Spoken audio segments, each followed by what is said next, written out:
So I want to tell you guys a quick little story before we get onto the video. I originally recorded a video for this song the day the song came out, and I had it recorded where I break down the lyrics with you guys, I listen to the song for the first time with you guys, and I review it at the end and rate it. But YouTube decided to block my video for it because of copyright.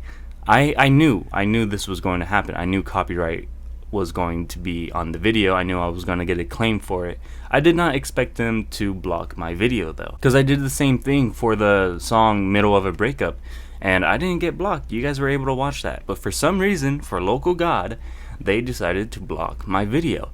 And it sucked. It's like 20 minutes long. It took me so long to edit, and I actually liked how it came out, and I was so excited for you guys to see it, but you guys won't ever get to see it, sadly. So here I am today re-recording a review video for Local God.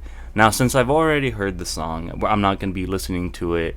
I'm not going to be going over the lyrics. I'll talk about the lyrics and just share my overall opinion on the song with you guys. So with all that being said, here is the re-recording of Local God. So to start off with the video, I want to say that the song did not stick with me.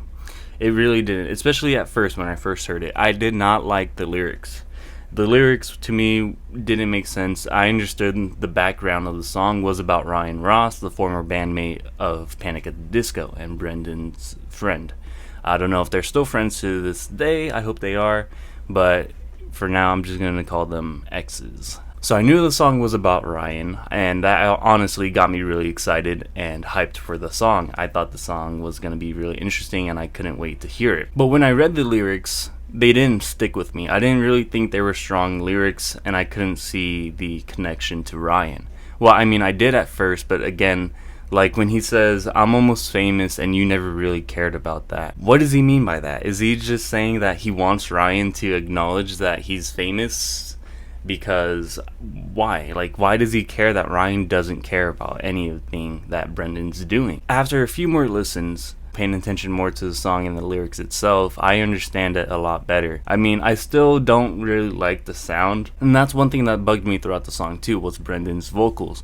It just felt like he was really reaching, going very high when it wasn't really needed, in my opinion. But I don't know, I didn't like what he was doing, and I'm not a big fan of the verses either. I mean, the chorus is actually okay, it's decent. It gets stuck in my head, it's catchy, so I'll give it that. But the more and more I listen to the song, the more and more it does get stuck in my head. But now, after actually like knowing more about the song and understanding the lyrics a lot better, I can appreciate it a lot more. But that doesn't mean I like it a lot more than I did the first time. It's not one that I really go back and listen to a lot. Yes, it's catchy and it gets stuck in my head, but that's almost like a curse in a way. Not saying that this song is absolutely terrible, it's not. And the one thing I'm liking from this new sound on this album, it's way better than Pray for the Wicked in my opinion. It sounds a lot better. The lyrics too seems more personal, and that's one thing I like about it. And I'm very curious to see what the rest of the album is going to sound like when it comes out this Friday.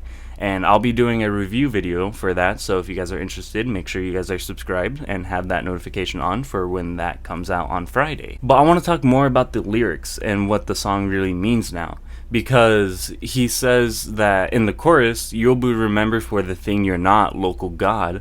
That right there, it took me a while to understand what that meant, but when it hit, and I was like, I get it now. And I get the entire song, and I even get I understand the line when he's like, "It's 2021, I'm almost famous and you never really cared about that." And the whole thing is pretty much how he's talking about his relationship from the early days with Ryan, and how Ryan never really wanted to be famous, but Brendan did. And Ryan just really wanted to make music, write music, and do all that, you know? And then I just realized too that Ryan pretty much wrote the first two albums for Panic at the Disco.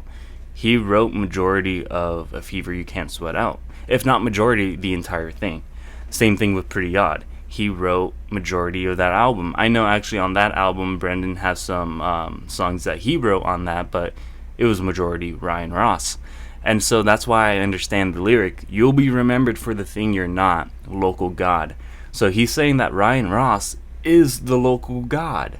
He is famous and he is where he's at because of Ryan. He would not be Panic at the Disco if there was no Ryan Ross to begin with. And that's the thing I love about it. He's actually realizing that.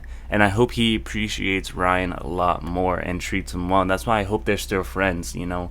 But I know Ryan was kind of upset when Brendan wanted to carry on the Panic name and continue just making music being named Panic at the Disco. So understanding the song now, yeah, I appreciate it. It's just I'm still not that big of a fan on it. I mean, I kind of like Middle of a Breakup a bit more than Local God, but still, I don't know. And there's a new single coming out tomorrow, which I'll be doing a video for that. I mean, I'll try again to do a lyric breakdown and a reaction for the music video, unless YouTube wants to do the same thing and block me again. That will suck.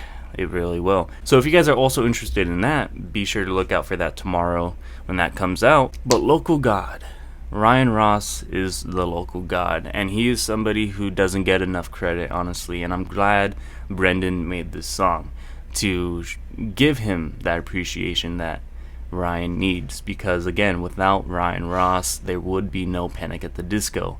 I think Ryan Ross is a stronger writer than Brendan. Just look at the entire album of A Fever You Can't Sweat Out. It's so good. I love it so much. And look at Pray for the Wicked, where Brendan wrote it and made it. You know, just compare the two. A Fever You Can't Sweat Out is way better than Pray for the Wicked. And so with all that being said, I think that's going to do it for my video of Local God. I'm sorry if I didn't cover a lot of it. I'm just still upset about my other video I didn't get to record, because in that video I got to say a lot more and I got to react to it right after I heard it for the first time. But for Local God, I'm not that big of a fan on it. Yes, it's catchy, but the verses really don't stick with me. I think they're pretty weak overall. So that is my review for Local God. Thank you guys for tuning in and checking out this video. Be sure to check out my next videos coming out. I'm going to be having a review for the new Predator movie, Prey. I'm also going to be reviewing a few more albums. I know Omar Apollo dropped a deluxe album I'm going to be reviewing. So if you guys are interested in that, just stay tuned for all of my upcoming videos. I am the man that reviews everything, also known as TMTRE. Thank you guys for tuning in again. It means a lot to me. I hope you guys have a good day. Stay safe, spread the love, and I'll catch you guys in the next video. Peace.